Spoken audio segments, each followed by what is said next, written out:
Welcome to the Deep Dive, and thank you for trusting us with your source materials. Of course. Today we are opening a really complex file. It's one of the most painful and pivotal moments in modern Japanese history. It really is.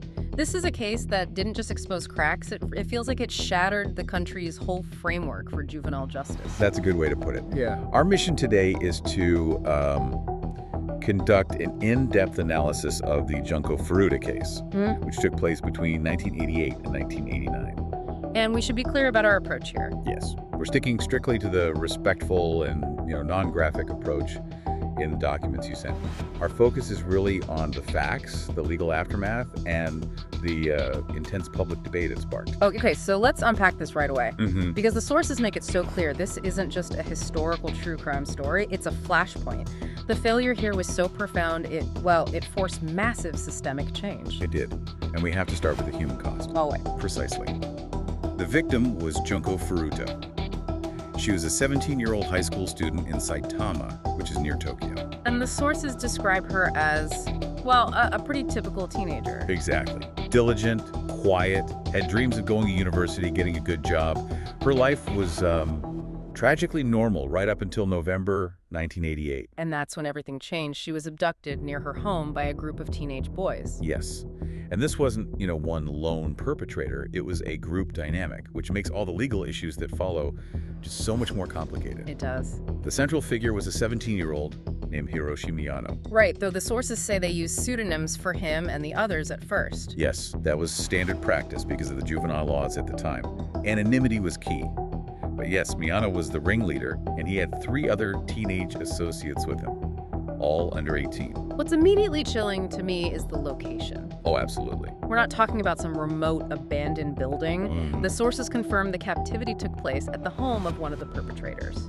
And that detail, that one logistical detail, is absolutely crucial to understanding the societal failure that we have to talk about. So let's establish that timeline of suffering. Okay. She was held captive for a staggering 44 days. 44 days.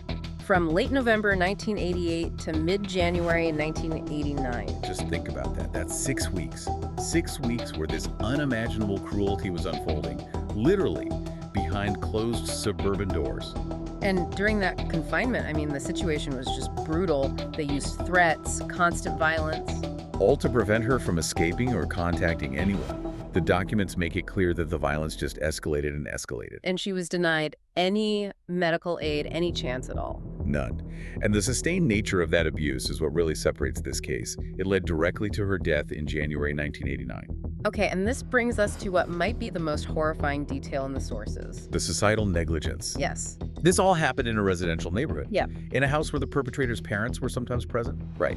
And that's the truly agonizing part of this. Yeah. If you connect the dots, the sources frame her death not just as a result of what the boys did, but as a result of the community's failure to act. Profoundly. A failure to raise the alarm effectively over 6 long weeks. So I have to ask, based on the materials, why the silence? Was it just fear? That's a really important question. The sources suggest a few things. First, yes, fear. Miyano, the leader, was known to be connected to local gangs. So he was intimidating. Very. And second, the boys created a cover story.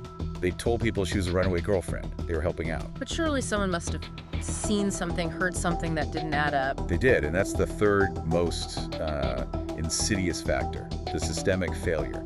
People saw signs, but there was this assumption that someone else, the police, her family, would deal with it. A diffusion of responsibility. Exactly. Intervening felt dangerous, so no one did. And that inaction became a devastating failure point. Her body was eventually discovered in a drum filled with concrete. And that discovery immediately catapulted the case from a local tragedy into a national crisis. The sheer brutality shocked the entire country. And that shock very quickly turned into outrage, right? Especially once the legal system got involved. Yes, this is the pivot point for our analysis. The public's demand for justice ran headlong into Japan's existing legal framework. Because all the perpetrators were teenagers. That's right. They were 17 and 18, so Japan's 1948 juvenile law was automatically applied. Okay, so for you listening, to understand the conflict here, we have to look at what that law was actually designed to do. The central idea of that 1948 law was rehabilitation. Not punishment. Not primarily, no. It viewed minors, no matter how severe the crime, as fundamentally fixable kids who should be reintegrated into society. Protection over punishment. So that meant strict anonymity to protect their futures. And most critically, it meant limits on the maximum sentences they could receive. And for a public demanding justice for torture and murder, that framework was just completely inadequate. It was. The sources point to three things driving the public shock. One, the sheer intensity of the cruelty. Two, the young age of the criminals, which just didn't seem to compute with their actions. And third, the clear failure of the adults and the system itself to protect her. So the result of this legally mandated focus on rehabilitation was what? The sentences were seen by everyone, universally, as extremely lenient. And we need to be specific about what lenient means here. The law basically capped the punishment, even for murder. No one got a life sentence. No. For a crime involving kidnapping, 44 days of torture, and murder, the longest sentence given was 17 years. 17. Others got less, and some were released after serving relatively short terms. It felt like the system was prioritizing the perpetrator's futures over the victim's life. And that ignited absolute fury across Japan. Total fury.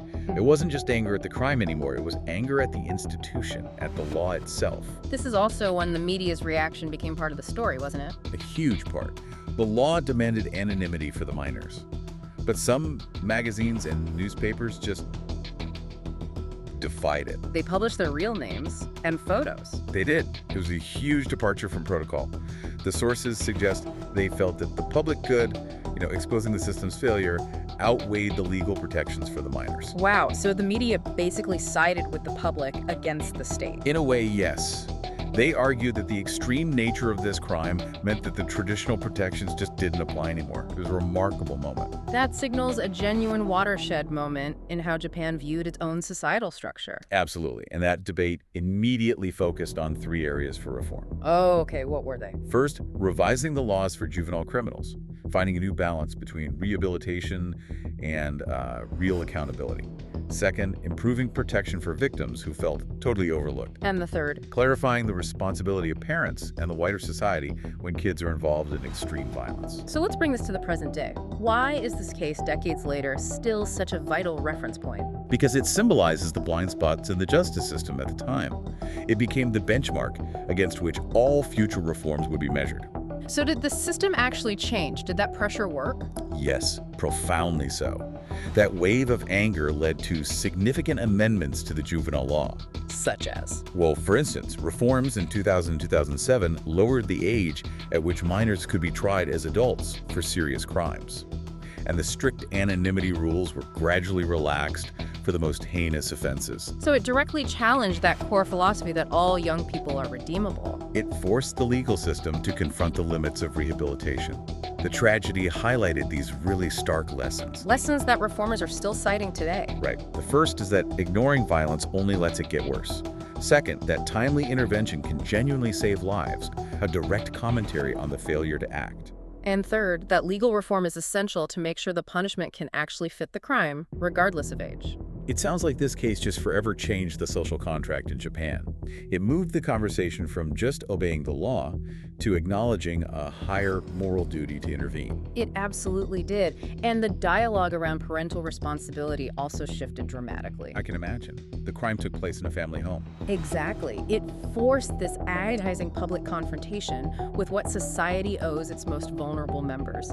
And the materials emphasize that, above all, Junko Furuta has to be remembered as a human being, not just a case file. Right. The objective for those who continue to push for change is respectful remembrance, and to make sure this level of injustice never happens again. And that brings us back to that idea of societal failure. It's essential to the legacy. We talked about the neighbors, the community members who knew something was wrong for 44 days and didn't intervene. That lack of action is the central theme. It is.